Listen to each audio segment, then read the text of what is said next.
नमस्कार दोस्तों, मैं हरमादा कुमार, नाड़ी चिकित्सक। शून्य मुद्रा को ईएनटी मुद्रा भी कहा जाता है।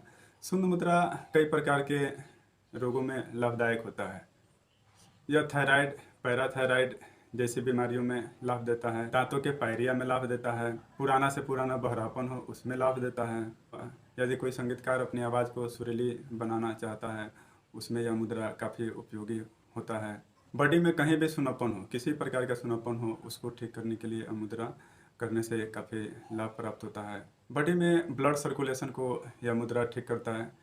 टिनिटस यानी कि कानों में सीटी जैसा आवाज़ बजना या भौंरे जैसा गुनगुनाहट या अन्य किसी प्रकार का आवाज़ आना, उसमें यदि आप आकाश मुद्रा करते हैं तो काफ़ी अच्छा लाभ मिलता है।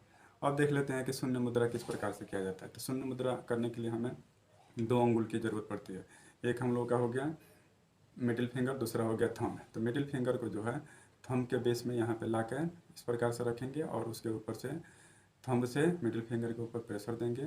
बाकी की तीनों उंगलियाँ जो होंगी इस प्रकार से सीधे होंगी। एक बार और देखिए, मिडिल फिंगर को थंब के बेस पर इस प्रकार से रखेंगे, बाकी की तीनों उंगलियाँ जो होंगी इस प्रकार से सीधे होंगे, इस प्रकार से सीधे रहेंगे।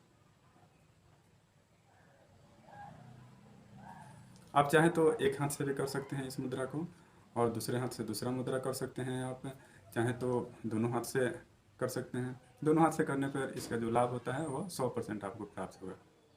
शून्य मुद्रा को किसी भी अवस्था में किया जा सकता है, जैसे कि पालथी मारकर या चेयर पर बैठकर बड़े ही आराम से किया जा सकता है, चलते हुए किया जा सकता है, या कोई अदर वर्क करते हुए भी किया जा सकता है, सोते हुए भी इसको किया जा सकता है। आप चाहें तो एक हाथ से इस मुद्रा को करें, दूसरे हाथ से आप दूसरा अपना कोई काम कर सकते हैं।